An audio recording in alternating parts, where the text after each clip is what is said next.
Bago ko simulan ng kwento, gusto ko munang humingi ng kaunting suporta, lalo na sa mga bago palang nakikinig sa channel na ito. Huwag kalimutang mag-subscribe, i-like ang video, at i-share ito sa inyong mga kaibigan. Malaking tulong po ang bawat suporta ninyo para mas marami pa tayong maihatid na nakakatindig balahibong kwento. Maraming salamat.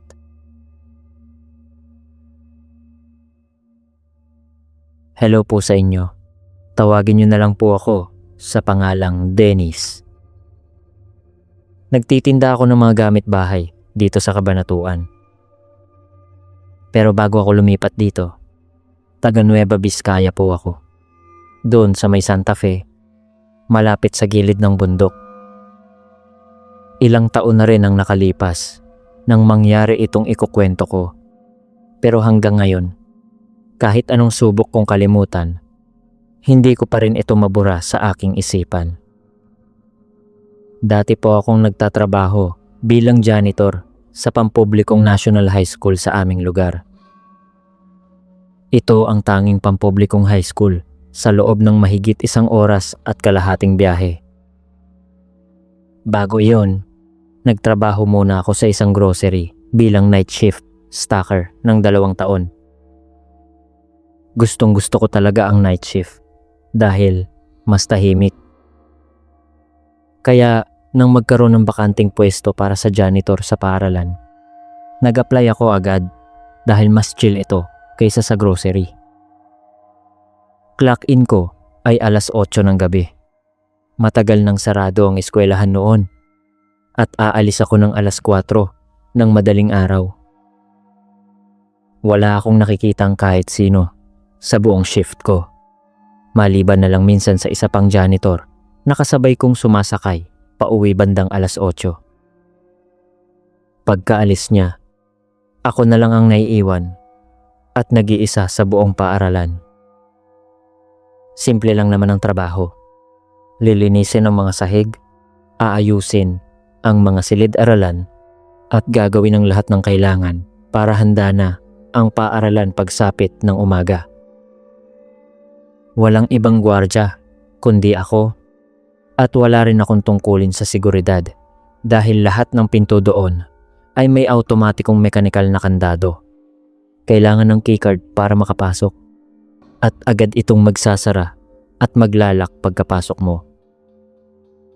Noong gabing iyon, dala-dala ko ang kape ko papasok at sinimulan ng aking gawain tulad ng dati.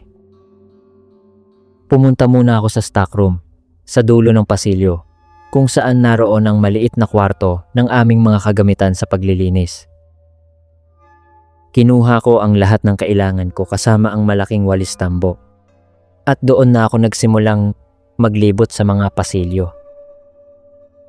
Aaminin ko, nakakakilabot talaga ang unang ilang gabi ko roon. Ang mga ilaw na nakasindi lang buong gabi ay yung mga power saving type na napakahina. Kaya karamihan sa mga pasilyo ay sobrang dilim. Pwede ko namang buksan ang mga ilaw sa bawat silid kung gusto ko, pero mas madaling hayaan na lang silang nakapatay kaysa magbukas at magpatay gabi-gabi. Pagkatapos kong walisin ang lahat ng pangunahing pasilyo, nagsimula na ako sa pag-aayos ng mga silid-aralan. Tinitingnan kung kumpleto ang mga upuan at kinukuha ang mga basurang naiwan. Madali lang pero nakakapagod dahil kailangan mong puntahan ang bawat silid ng isa-isa. Nasa 3 o 4 na silid-aralan na ako sa dulo ng pasilyo nang biglang may narinig akong ingay mula sa kabilang panig ng paaralan. Isang malakas at parang kalabog na tunog ang umalingaw-ngaw sa mga bakanting pasilyo. Sa isip ko, parang tunog yun ng malaking pintuang bakal na biglang sumara ng malakas. Mabilis akong lumabas ng silid papuntang pasilyo. Binalot ng katahimikan ng paligid. Naglakad ako papunta sa kabilang panig ng paaralan para mag-inspeksyon. Pumunta ako sa mga pintuan sa harapan at binuksan ito para tumingin sa labas. Pero wala talaga akong nakitang tao. Hindi ko rin masabi kung iyon nga ba ang pinto ang narinig kong kumalabog dahil automatiko itong naglalak. At kung pilit itong binuksan, dapat ay tumunog ang alarm. Naisip ko, baka may ibang staff lang. Pero kung ganoon, dapat ay nagsalita sila o nagbukas man lang ng ilaw. Binaliwala ko na lang ito at bumalik sa paglilinis. Nasa loob ako ng silid ng mga 10 minuto pa. Pero habang nagliligpit ako, may kakaibang pakiramdam na ayaw humiwalay sa akin. Parang may pumipilit sa akin na tingnan ang maliit na salamin sa pinto dahil may nakatitig sa akin mula sa labas. Pero wala naman akong nakita nang tumingin ako. Tinapos ko ang ginagawa ko roon at pagkatapos ng isa pang ikot sa pasilyo, nagdesisyon akong mag-break muna ng 15 minuto. Medyo pagod na rin ako, kaya naisip kong baka imagination ko lang ang mga narinig ko kanina. Pumunta ako sa staff break room, umupo, sumandal, at ipinikit ang aking mga mata sandali. Hindi ko masabi kung gaano ako katagal doon, pero hindi ito hihigit sa 10 minuto nang bigla akong nakarinig ng isang kalabog sa aking gilid. Napadilat agad ang mga mata ko at mabilis akong tumingin sa pinto. Doon ko nakita ang isang anino na mabilis na umilag palayo mula sa maliit na bintana ng pinto.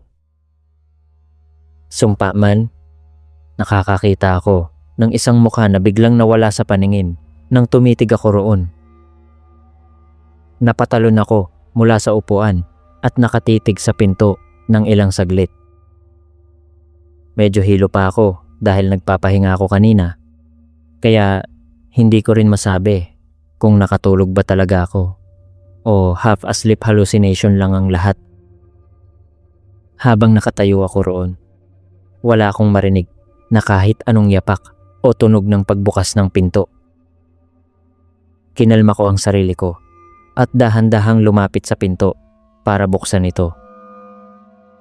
Madilim ang pasilyo at walang tao. Lumabas ako sa main hallway. Muli, walang tao at tahimik ang paligid. Wala na akong naisip na ibang gawain kundi ang bumalik na lang sa trabaho. Ngayong iniisip ko ulit, malinaw ko pa ring naaalala ang mukhang nakita ko. Pero noong mga oras na iyon sa paaralan, pilit kong kinukumbinsi ang sarili ko na hindi iyon totoo para lang makatapos sa trabaho. Ginugol ko ang susunod na oras sa pag-aayos ng iba pang mga silid sa kabilang bahagi ng paaralan habang pilit na iniiwasan ang kaba. Iniisip na lang na kapag nakauwi at nakatulog ako ng maayos ay malilimutan ko rin ito. Nang matapos ako sa bahaging iyon, pumunta ako ulit sa stockroom sa dulo ng pasilyo para punuin ng tubig ang mga balde para sa pagmamap. Binuksan ko ang gripo at hinintay na mapuno ang balde. At sa gitna ng agos ng tubig, may marahan akong narinig na tunog mula sa labas ng pintuan. Mga yapak. Marahan itong naglalakad sa pasilyo sa labas. Papalapit ito. Dumaraan sa tapat ng stockroom hanggang sa huminto ito sa mismong pintuan. Nakatitig lang ako sa nakabukas ng bahagyang pinto habang hinihintay kung dadaan lang ito o papasok. Medyo madilim sa labas pero hindi ko inalis ang tingin ko doon.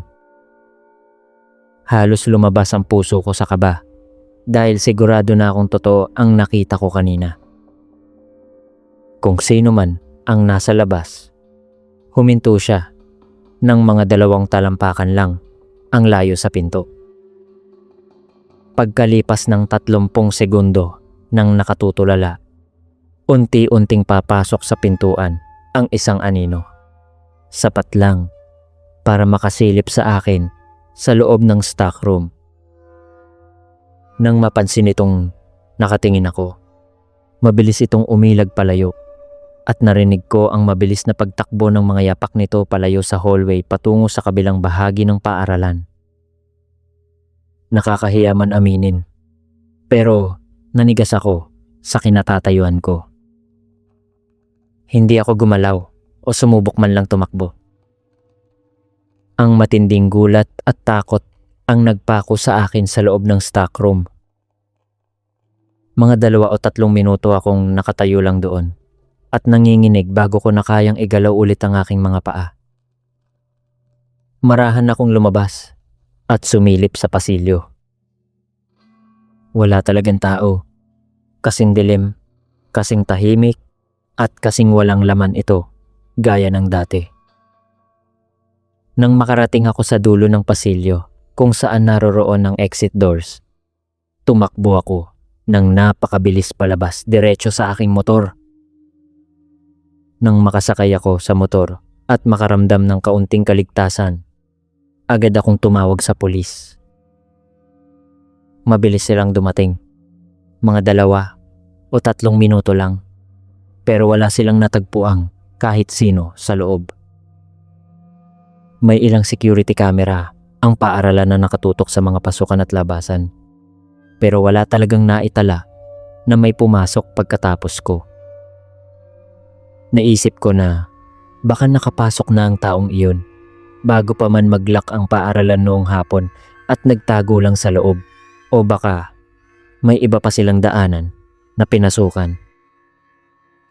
Hindi ko talaga alam kung bakit naroon ang taong iyon o ano ang layunin niya. Marami pa ring misteryo sa gabing iyon.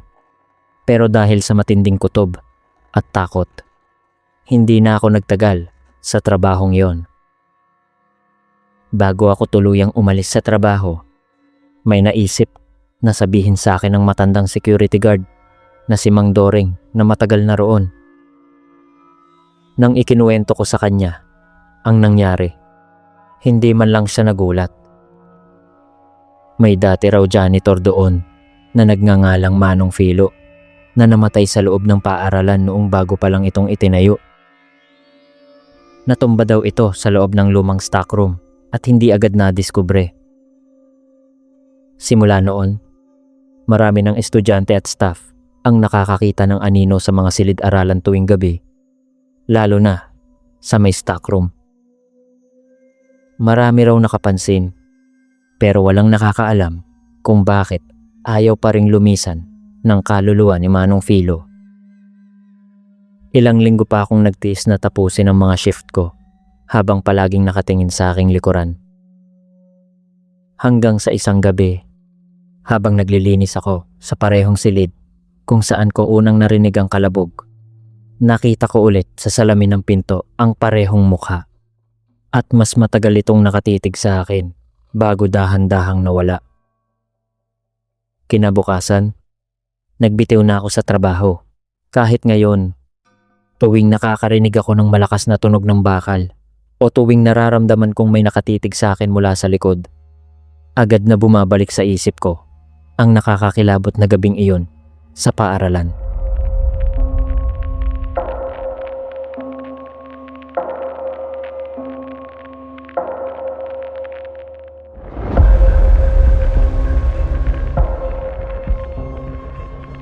Mapagpalang araw po sa inyo.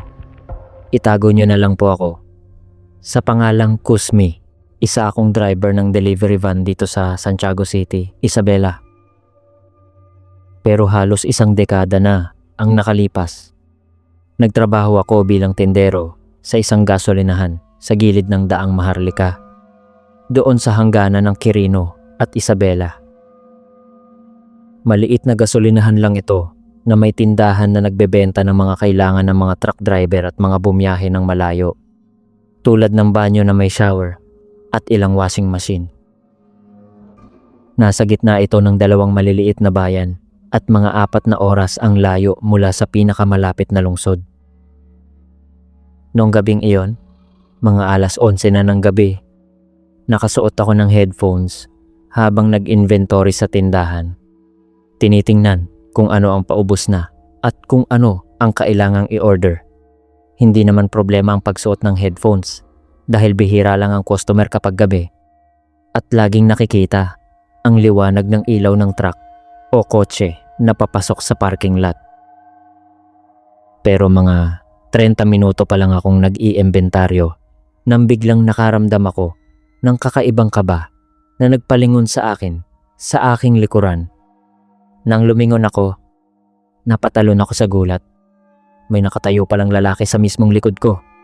Nagulat talaga ako dahil wala man lang akong napansing ilaw ng sasakyan sa labas o narinig na pintong bumukas.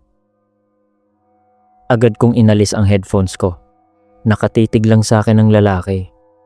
Walang kakurap-kurap at tila walang buhay ang mga mata. Hiniling niya na gagamitin niya ang isa sa mga shower room. Sinabi kong, "Sige po." Nagbayad siya ng cash at dinala ang sarili papunta sa likod kung saan naroon ang mga shower. Pagkatapos noon, sumilip ako sa labas pero wala akong nakitang kahit anong sasakyan o truck sa parking area. Naisip ko baka nakaparada lang sa malayo, kaya hindi ko na pinansin pa. Ang tunay na nag-iwan ng kaba sa akin ay ang pagkakatayo niya nang napakalapit sa likod ko. Nang lumingon ako, hindi man lang siya naglalakad. Nakatayo lang siya roon at nakatitig sa akin. Gaano na kaya siya katagal na nakatayo sa likod ko? Baka nagkataon lang, pero sobrang kakaiba talaga. Nagpatuloy ako sa pag-imbentaryo nang hindi na nag-headphones dahil naroon pa ang lalaki. Paglipas ng 15 minuto, naririnig ko pa rin ang agos ng tubig mula sa shower room sa likod habang natapos na ako sa aking ginagawa. Umupo ako sa counter sa harap para maghintay. Lumipas ang isa pang 15 minuto. Doon na ako nagdesisyong pumunta sa likod para tingnan kung maayos lang ba siya. Karaniwan kasi 20 minutes lang ang limit sa paggamit ng shower. Bagaman wala pa namang lumalampas doon. Hindi rin naman iyon ang uri ng banyo na gugustuhin mong tagalan. Lumapit ako sa area at nakitang nakabukas ng bahagya ang pinto. Huminto muna ako dahil ayaw kong makakita ng hindi nararapat. Sa halip, tinawag ko siya ng ilang beses. "Kuya? Kuya?" Walang sumasagot. Naglakad pa ako ng ilang hakbang at sumilip. Umuagos pa rin ang tubig sa shower, pero ang lalaki ay nakatayo lang sa gitna ng silid. Nakabihis pa at hindi man lang naliligo. Nakaharap siya sa dingding at nakatitig sa sarili niyang reflection sa salamin. "Kuya, ayos lang po kayo?" Tanong ko. Gumalaw ang kanyang mga mata papunta sa gilid, nakatitig sa akin mula sa reflection sa salamin. Pagkatapos, nang walang imek, dumaan siya sa tabi ko at naglakad palabas ng tindahan. Mabilis kong pinatay ang shower at tiningnan ang paligid para alamin kung ano ang ginawa niya doon ng halos 30 minuto. Pero mukhang wala namang nabago. Katulad pa rin ito ng nung linisin ko kanina. Pumunta ako sa harap ng tindahan pero wala nang lalaki. Hindi ko rin nakita ang kanyang kotse o truck. Basta na lang siya naglaho. May kakaiba at masamang pakiramdam na bumalot sa akin tungkol sa lalaking iyon na nagpadilim sa buong natitirang oras ng shift ko. Naging tahimik naman ang madaling araw at iilang truck driver lang ang huminto para magpakarga ng gasolina. Buong araw kong inisip ang nangyari. Hindi ko maikwento sa iba dahil baka isipin nilang nag-iimbento lang ako, kaya tinago ko na lang ang kaba sa sarili ko. Nagtrabaho ulit ako kinabukasan ng gabi. Tahimik pa rin ang paligid, kung hindi man mas tahimik pa kaysa kagabi. Ang tanging ingay lang sa gasolinahan kapag gabi ay ang paminsan-minsang ugong ng refrigerator at ang malalayong tunog ng mga truck sa highway.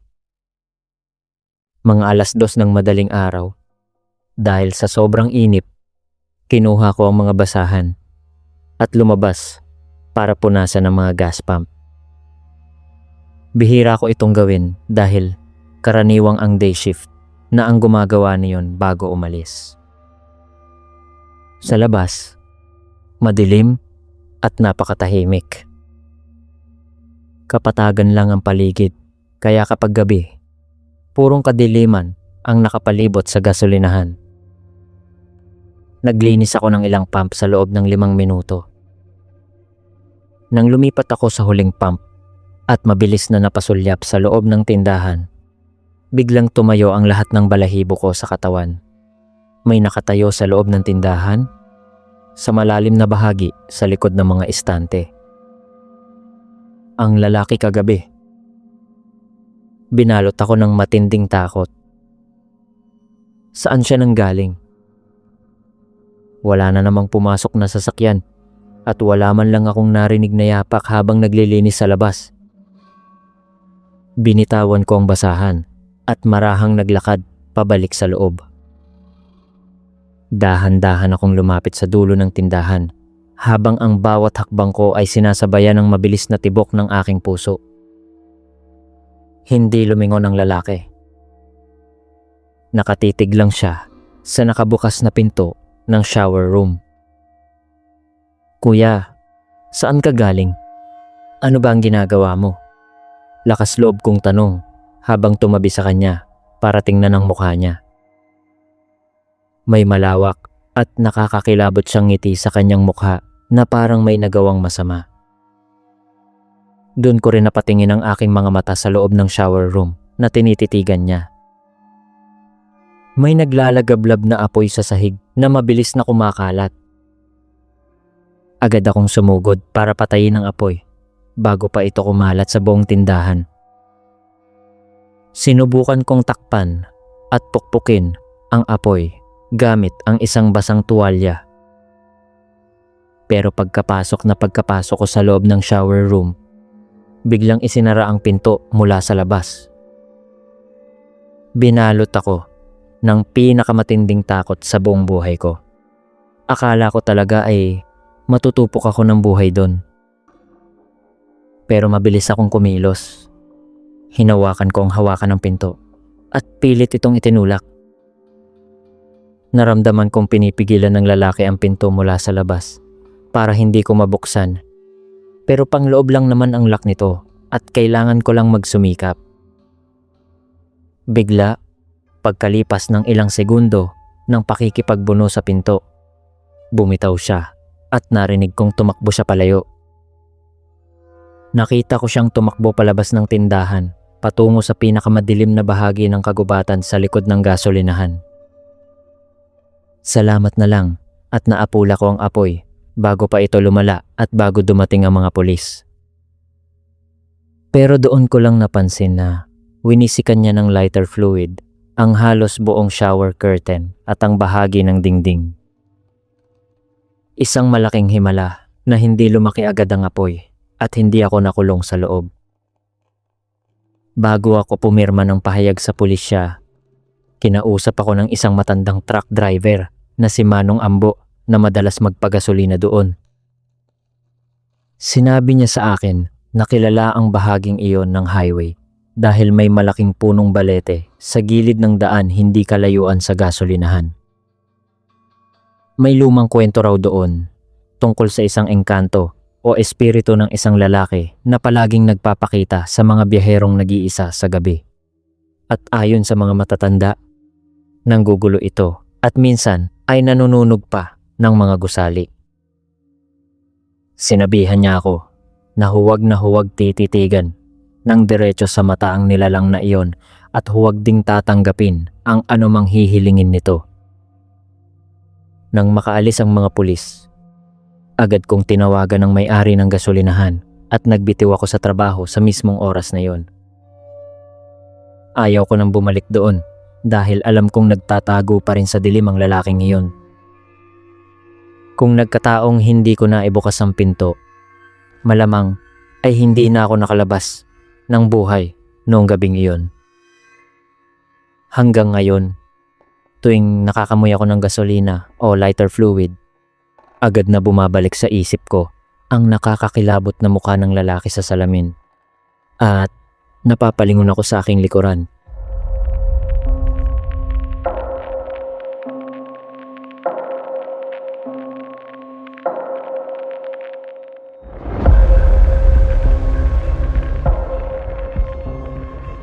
Hello po sa inyo, Sir L. Itago niyo na lang po ako sa pangalang Arnel. Nagtatrabaho ako bilang security guard dati sa isang business park sa Santa Rosa, Laguna, doon sa may gilid ng Laguna Lake. Bago na ang assignment ko ngayon. Pero ang kwentong ito ay hindi ko talaga malimutan hanggang ngayon.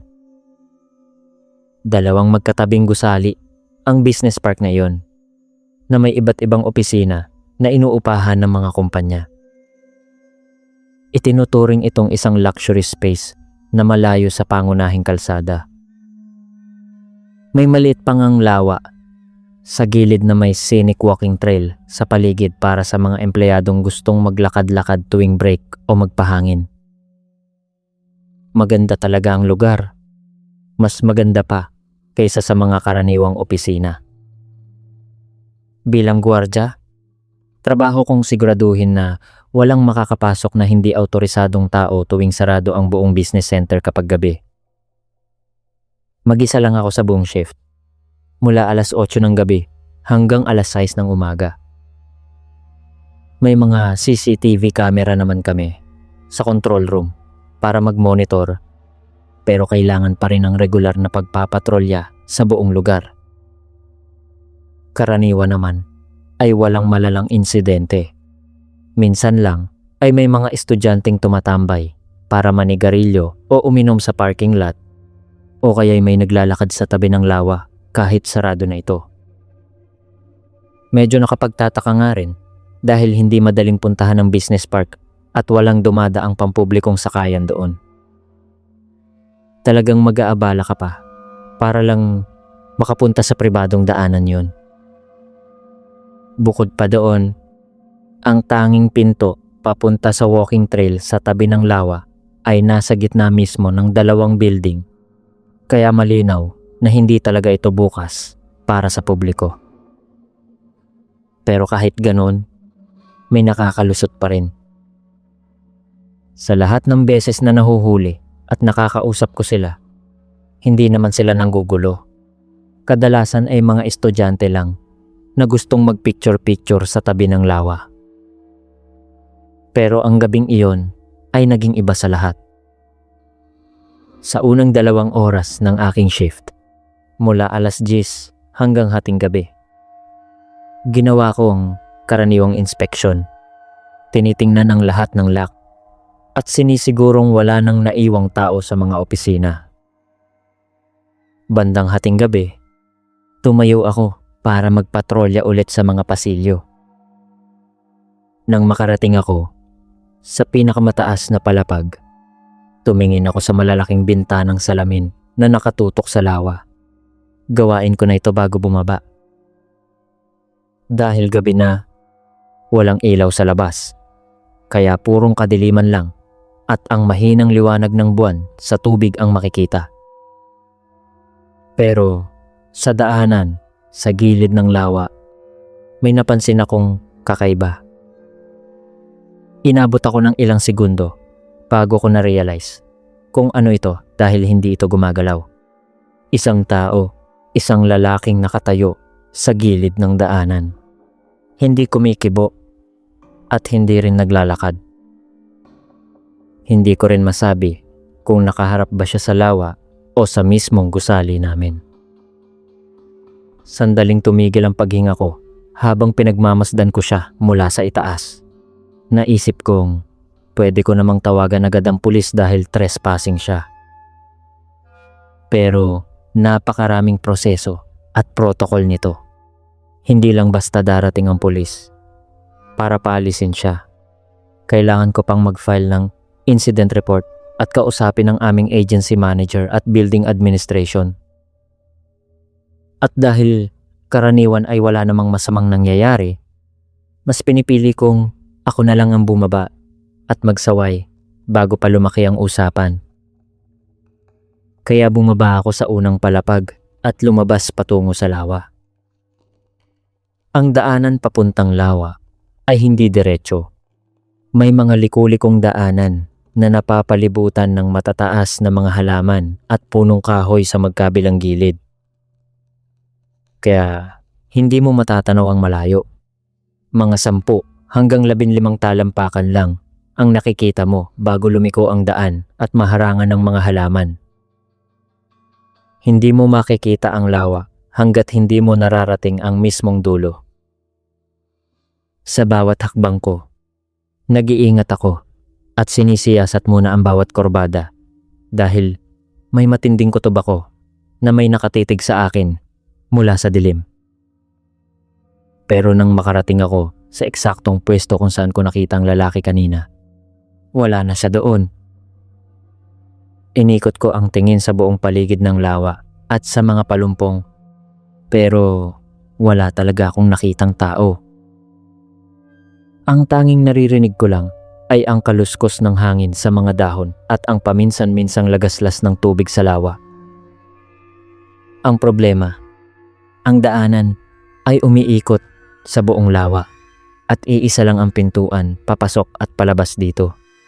Ang pinto sa gitna ng 2 gusali na pinanggalingan ko.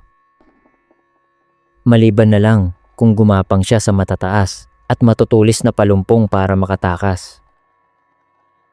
Naisip kong ikutin ang buong paligid ng lawa na aabutin ng 15 hanggang 20 minuto. Pero nagdesisyon akong wag na lang dahil hindi na worth it. Bumalik ako sa loob ng gusali. Inilak ulit ang mga pinto at umakyat sa control room para mag-monitor. Umupo ako sa harap ng mga outdoor camera at tiningnan ang live feeds kung makikita ko siya sa kahit anong anggulo. Pero wala akong makita. Hindi rin kasi maganda ang sakop ng kamera sa may lawa. Lumipas ang 10 minuto. Nakaupo pa rin ako sa harap ng mga monitor. Kalahati ang atensyon sa mga screen at kalahati sa aking cellphone. Nang may napansin akong gumalaw sa gilid ng aking mata. Inangat ko ang tingin ko mula sa cellphone papunta sa monitor ng hallway camera. May lalaking nakatayo sa harap ng pinto. Hindi sa pinto ng main entrance ng gusali, kundi sa mismong pinto ng control room sa palapag kung saan ako nakaupo. Nakapasok na siya sa loob ng gusali. Paano? Hindi ko alam. Walang tumunog na door alarm. Pero nakatayo lang siya doon at hindi gumagalaw. Parang natutulala sa tapat ng pinto. Napakabilis ng tibok ng dibdib ko habang naninigas ako sa upuan. Naghihintay kung ano ang kasunod niyang gagawin. Alam kong ilang metro lang ang layo niya sa akin. Naroon lang siya sa dulo ng pasilyo. Sa gitna ng matinding takot at kaba, nakakapangilabot kung gaano katahimik ang buong gusali. Dahan-dahan kong pinindot ang silent alarm sa aking console para automatiko itong mag-alert sa pulisya. Sinigurado kong hindi ko pinindot ang loud siren alarm dahil kapag ginawa ko iyon, mag-iingay ang buong gusali at mabilis siyang makakatakas bago pa makarating ang mga pulis. O mas malala pa, baka magpanik siya at magwala. At ayaw kong mangyari iyon habang mag-isa ako sa control room. Nakatayo pa rin siya sa tapat ng pinto nang walang ginagawa habang binibilang ko ang bawat segundo ng 4 na minutong paghihintay sa pulis. Sa huling minuto bago dumating ang pulis, biglang gumalaw ang lalaki. Narinig kong bumukas ang pinto sa dulo ng hallway at nakita ko sa monitor na binuksan niya ang pinto papasok sa mismong pasilyo ng control room. Pagkatapos nun, nawala na siya sa paningin ko dahil walang kamera sa mismong haba ng pasilyo sa labas ng aking silid. Wala akong narinig na kahit anong yapak. Pagkalipas ng ilang sandali, nakita ko sa mga outdoor camera na dumating na ang 2 kotse ng pulis at mabilis na pumasok ang mga opisyal sa gusali. Naisip ko sanang lumabas para salubungin sila, pero nagpasya akong manatili muna sa loob at hayaan silang mag-inspeksyon. Tumawag ako sa emergency hotline para sabihin nasa 3 palapag ako sa loob ng control room. Pagkalipas ng ilang minuto, nakarinig ako ng kalabog at sigawan sa labas ng aking pinto. Natagpuan at hinawakan ng mga pulis ang lalaki na nakatayo pala sa mismong labas ng pinto ko. Hinintay talaga niya ang huling sandali bago subukang tumakbo. Parang nakatayo lang siya doon sa labas at naghihintay na buksan ko ang pinto. Nang kapkapan at hulihin siya ng pulis, nalaman kong may hawak siyang malaking martilyong bakal. Nawalan ako ng kibo. Hindi na kailangang ipaliwanag kung ano ang balak niyang gawin sa akin gamit iyon. Ang lalaki ay nasa 40s ang edad at walang anumang ID o impormasyon tungkol sa kanya. Baka palaboy lang o kaya ay may pinagtataguan. Nang suriin ng pulis ang footage, nalaman nilang nakapasok siya sa gusali nung lumabas ako para hanapin siya sa lawa. Pumasok siya sa isang side door na nakalimutan kong mailak ng maayos. Naggala-gala lang siya sa loob ng gusali at nagtago nang bumalik ako sa control room. Naisip ng mga pulis na baka may sakit lang siya sa pag-iisip. Pero hanggang ngayon, kapag naaalala ko kung gaano siya kalapit sa akin, nakatayo sa labas ng pinto ko habang may hawak na martilyo, nanginginig pa rin ako sa takot at hindi ko talaga iyon malilimutan.